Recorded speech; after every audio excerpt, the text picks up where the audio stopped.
Oi, pessoal, tudo bom com vocês? Orientadores grosseiros.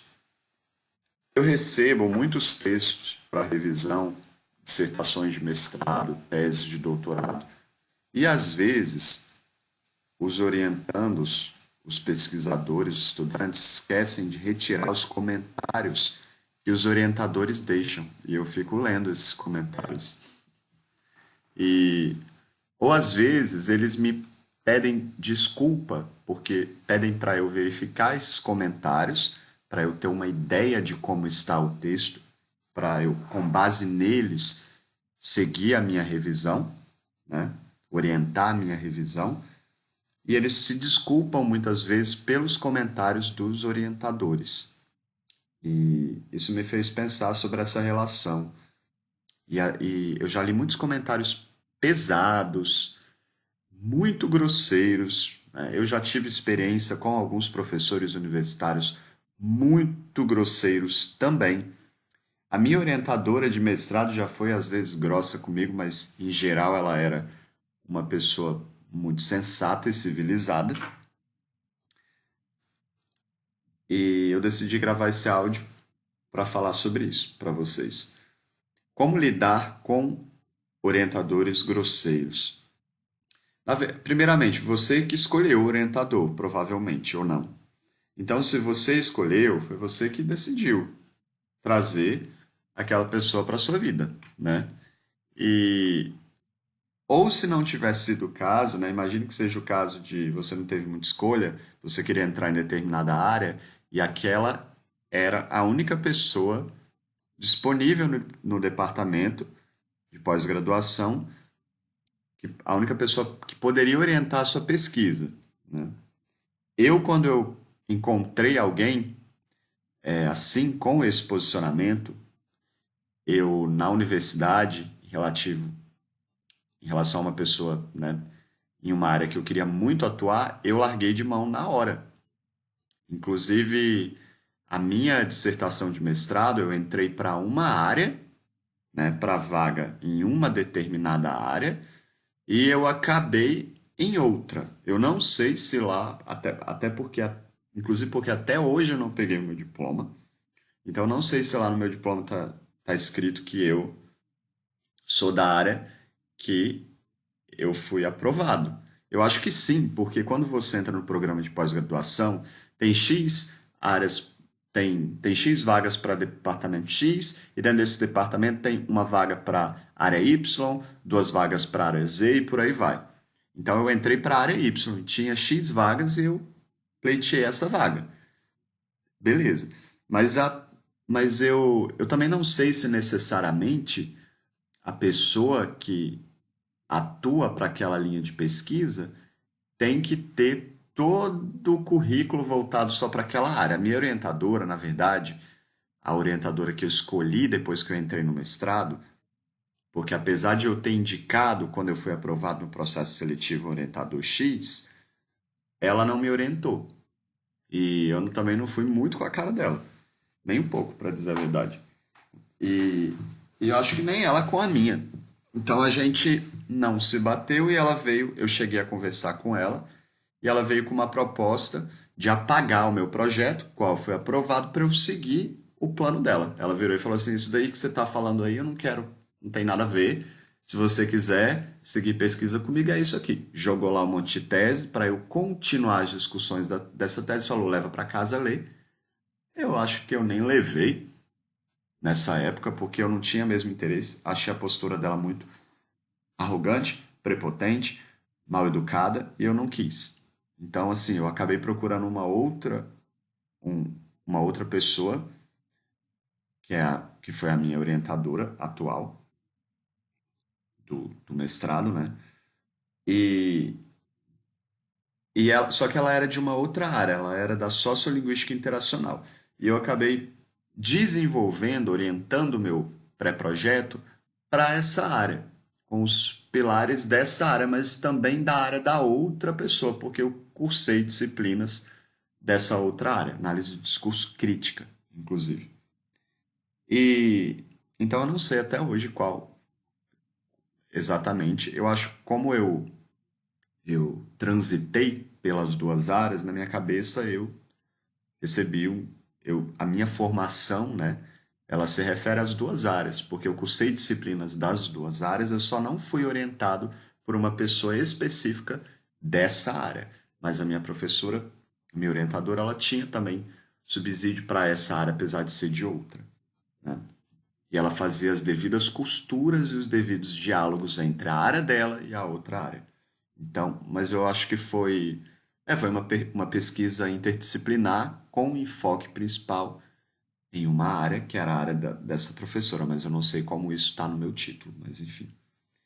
Então, tem esses mal-entendidos, pessoal, no departamento, mas você acaba dependendo dessas pessoas. Então, não dá simplesmente para ter um posicionamento extremo e cortar, como eu fiz, por exemplo. Eu não tinha vontade, intenção de seguir carreira acadêmica na instituição onde eu me formei. Então, assim, eu não vi um problema. Agora, se você tem intenção em crescer na academia, você tem que ir um pouco mais devagar e lidar com esses professores de uma outra maneira. Não dá para ter uma atitude extrema, ignorá-los, ou enfim. Então, então você sabe, né, se você escolheu ou não o professor. Eu acho que você não precisa responder no mesmo nível que eles respondem de grosseria, né?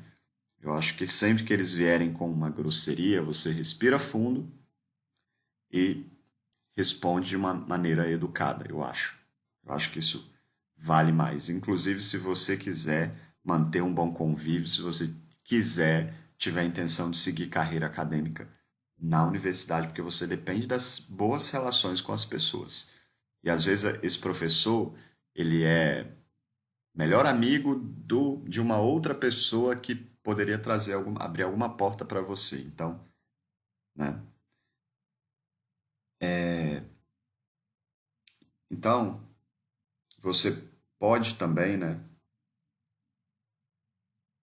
ser, você pode ser educado, né? Você não precisa ser grosseiro, mas às vezes eu acho que é importante se impor, né? Os orientandos, eles não têm tanto conhecimento quanto o orientador, mas há algumas questões, às vezes há um momento que é preciso separar quando o seu orientador ele está realmente pensando como um professor, como um mediador, alguém que te deixa se desenvolver sozinho, e não como alguém que está ideologicamente tentando impregnar em você tudo que ele tem, né? Mas é bom compartilhar o conhecimento, é claro que cada orientador vai ser de uma área específica, mas às vezes eu vejo essa relação de uma forma muito tóxica, né? Quando você tem um orientador muito grosseiro e quando você fica completamente à mercê dele e quando ele não te deixa se desenvolver. É como qualquer outra relação tóxica, pessoal, de namoro, de amizade, seja lá do que for. A mesma coisa pode ocorrer com o caso desses orientadores. É claro que não é todo orientador grosseiro, né? Não é sempre que haverá uma relação tóxica se o orientador for grosseiro, mas muitas vezes tem esse viés, por causa principalmente de poder, né? Ele está ali no estado de poder maior do que o seu, ele provavelmente tem mais conhecimento na área do que você, e ele vai tentar te dominar nesse sentido, né? É por isso que é interessante, às vezes, ter um posicionamento um pouco mais aberto para outras áreas, para que você não fique ali tão limitado àquilo, né? E você não deve se importar com tanto com o que ele diz, né? Então, às vezes, é respirar fundo, relevar. Eu ouvi muita coisa da minha orientadora mesmo. Ela foi uma pessoa maravilhosa, mas eu ouvi muita coisa. No dia da defesa mesmo, ela foi bem grossa comigo, eu acho. E eu acho que assim, eu sou de uma área um pouco mais crítica em relação à linguística, essas coisas. A gente fala de língua e sociedade, mudança social, essas coisas todas. E eu acho que a gente está no Brasil. O Brasil é um país muito quente e eu não gosto desses padrões, principalmente com roupa, esse tipo de coisa. Eu acho que a gente deve repensar o nosso padrão. Por exemplo, Papai Noel, para mim, no inconsciente brasileiro, não tem nada com aquela roupa lá vermelha. Ele devia usar uma bermuda, na minha cabeça. E as relações no Brasil são um pouco mais informais, e eu sei disso. É claro que em alguns contextos a formalidade vigora mesmo, e tá, eu entendo isso. E ela não gostou que que eu tivesse ido à minha defesa de bermuda. Eu acho que eu fui um pouco transformador demais no dia. E, mas ela foi muito grossa. Muito grossa. Eu pensei comigo assim, tá, eu poderia ter ido de calça, mas eu não fui mal vestido. Eu fui de bermuda mesmo porque estava um dia muito quente e para eu me sentir mais à vontade para eu conseguir apresentar o trabalho. Porque, para mim, se eu me vestisse lá tão formal, eu já estava muito nervoso, isso me ajudou de alguma maneira, mas ela não gostou. Eu concordo que eu não deveria ter ido de bermuda, mas ela foi muito mal educada comigo. Ela disse que ela perguntou se eu não tinha mãe. E eu não respondi nada, mas eu pensei em responder. Tenho sim, só não levo ela para minha dissertação, defesa de dissertação. E ela é ela e eu sou eu, mas enfim. Então, ela já às vezes, assim, tentava, né? A gente também tem que, eu acho que no Brasil, tomar um cuidado nas interações entre o limite da nossa vida e a vida dos outros. Então, em alguns momentos, às vezes eu estava impossibilitado de fazer alguma coisa no mestrado, enfim, por causa de alguma coisa relacionada à minha vida, e eu expunha isso. E ela vinha criticar essas questões mais subjetivas, e aí eu não gostava, porque eu não ficava falando da vida dela, nem me intrometendo na vida dela. O brasileiro tem um pouco disso, e eu não gosto, nem um pouco. Eu sou bastante reservado e afastado nesse sentido. Então, para esses casos, para evitar esses mal-entendidos nas interações com as pessoas, com o seu orientador, não fique falando tanto da sua vida, né? E quando ele perguntar alguma coisa que extrapole esse limite, só dê respostas mais genéricas, né? Você não precisa ser o melhor amigo dele, nem querer ficar babando o ovo ali o tempo inteiro, porque é uma relação mais profissional. Eu acho que pensar por esse lado evita problemas. Fale menos, não conte tanto da sua vida e fique mais tranquilo. Mesmo que ele pergunte de respostas genéricas sobre a sua vida e não fique ali. É claro que eles vão acabar se entrosando mais com o pessoal que é mais aberto, né? Tem muito disso para conseguir ser professor universitário, para conseguir alguma coisa na universidade. Mas você pode driblar isso, trazer isso de uma maneira mais equilibrada, né? Você pode não ser mal educado, o seu orientador pode te ver de uma maneira positiva, você não precisa se abrir tanto. Eu defendo esse posicionamento aí. E não se importar tanto quando ele for muito crítico com o seu texto, principalmente com a linguagem, mas eu acho que você também deve dizer algumas coisas a ele, porque muitos desses orientadores são não têm compreensão sobre o texto, então eles vão esperar de você um posicionamento absoluto já no primeiro capítulo escrito, eles vão começar a criticar, destruir completamente o texto.